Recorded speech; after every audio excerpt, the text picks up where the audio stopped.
Okay, well, we're one lecture away from the next exam, which will be the second exam for the class. And today what we'll do is finish up effectively finish up chapter 12. In addition to the material in the notes and the book, we had a little bit of extra material that I handed out in the notes about surface modified, polymer modified electrodes. So we'll finish that up today. And then I think what we'll do is go over the homework that we've had outstanding, and we'll do clear up any of the problems you had in the homework, hopefully. And then if we have some time left, we'll start on chapter 8, which is I think it's chapter 8, yeah, which is the hydrodynamic voltammetry section. And then we'll talk about our paper, again, if we have any more time. So let's finish up chapter 12. And if you remember last time, we were talking about modification of electrodes. And we were mentioning different ways to modify electrodes. One of the ways was to simply attach using covalent methods of bonding to attach some sort of functional group on the surface. And the idea was, if you have a metal surface or a carbon surface, you can take advantage of the fact that even on metal surfaces you often have a metal oxide that can be undergo a chemical reaction, a covalent bond to some other molecule or ion. That surface then becomes modified with what you've attached, and that attached functional group can then be further modified if desired. So you can think of building your surface out from there. And we talked about metal oxide surfaces. What's really a rich chemistry, though, has been carbon electrodes. And in many cases, the oxides of carbon can be functionalized in a very similar manner to the normal solution phase organic chemistry.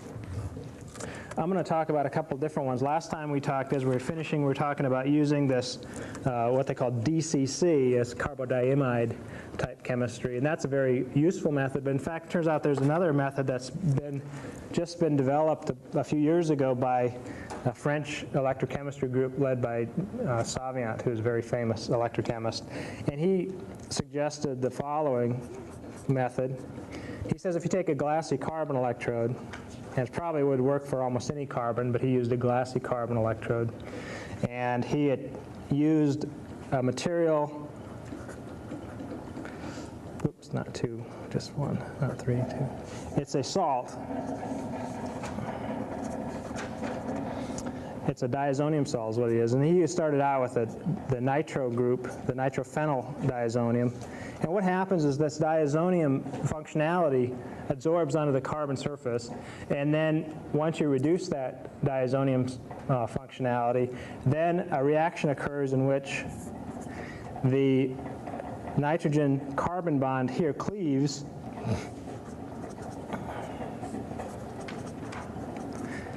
that leaves as the nitrophenyl group has now a radical at that point, which then, because it's in close proximity to the carbon, efficiently couples to the electrode surface. So upon reduction, you get a coupling like so,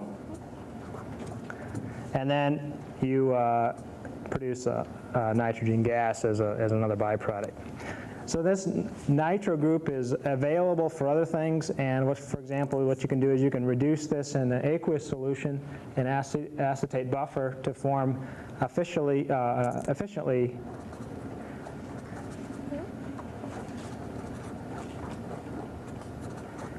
an amine group. So you can add on a group like this, which now is available for this biotin-avidin coupling. There's lots of biochemical processes that can take advantage of free amines to do linking and so on. So that's a very useful group. But it turns out that almost any diazonium salt that's got this phenyl ring, so anything else that's attached, so it could be nitro groups, it could be alkyl groups, it could be anything else attached on the para position, can be efficiently coupled to the surface in this particular process. So this is a very useful method that Savient and coworkers have developed, and the reference is in your notes, so I'll just make a note of Savient that it's in 1992 was the first development. The other thing that you can do is, there's been some work with what they call direct amine attachment, where you take a carbon electrode and an amine such as this, and you can reduce that, or oxidize, I should say, and what you get then is an attachment like so, and you lose a proton in the meantime. And that's been useful too. So you can use actually amines that have alpha omega type attachments. So you have an amine attached on one end and then a free amine at the other end, or you can have an amine on one side and some other functional group on the other side. This type of work has been first developed by Mark Porter's group. Can't write today. And then that was, there's a reference. The two authors are Dienhammer, I guess, and Porter in Langmuir, 1994, volume 10, 1306.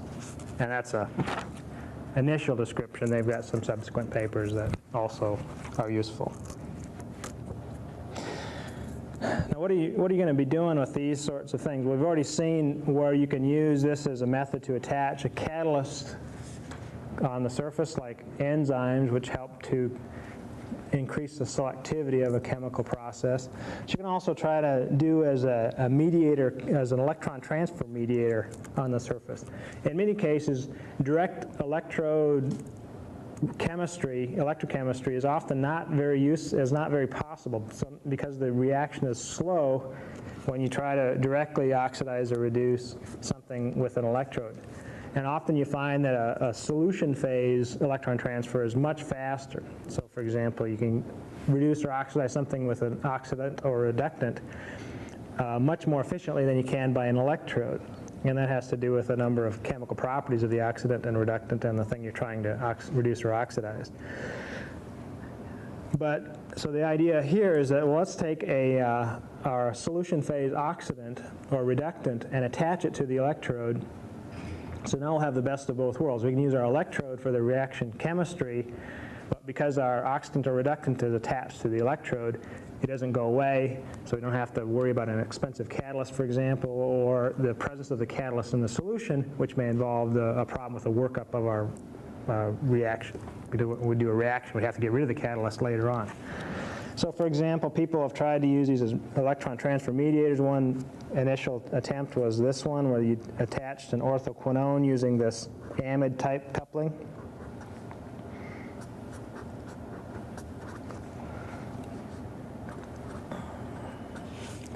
Now this orthoquinone, if it was in solution, this bit here would be what they call a catechol.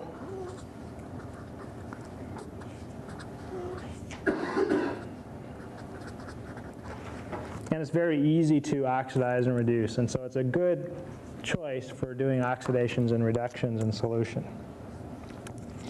And the one thing they tried to do it was with a very difficult material to work with called NAD. We've talked about NAD already as an enzymatic substrate.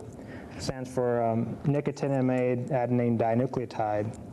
Now, normally when you try to oxidize NADH to NAD,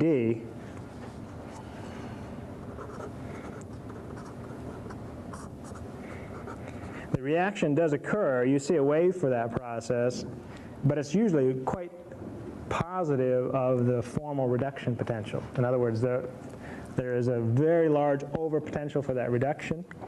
The other thing that happens is that because of the electrochemistry is in the high oxidation potentials, often this NADH in the process of being oxidized also forms other oxidation products which tend to accumulate on the electrode surface. They form polymeric type deposits on the electrode surface, which tends to passivate the electrode. So within a cycle or two of trying to oxidize the NADH to NAD, the reaction basically craps out, you don't get any more current, and you'd have to repolish your electrode and do it again. So for example, if somebody wants to use this as a detector in a liquid chromatography setup, it would be no good because it would only work for a few seconds and then it would completely stop working. So you might want to use this catechol as your mediator for that process. In this case, we see if we attach this catechol to the surface, you see much better electrochemistry, in some cases as much as a volt difference in the reduction or the oxidation process. What's happening here is that the catechol is being oxidized at a low potential. As soon as it becomes oxidized, it takes an electron away from the NADH, becomes re-reduced, so it's regenerating itself in that process. So essentially you're doing electron transfer, or electron transfer from NADH to the electrode through the intermediate oxidation reduction of our attached species.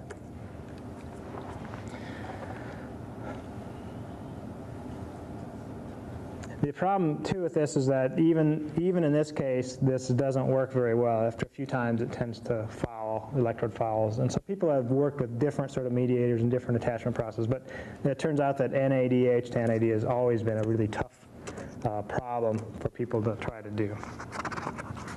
So it turns out that direct attached mediators often do not work well for that sort of job.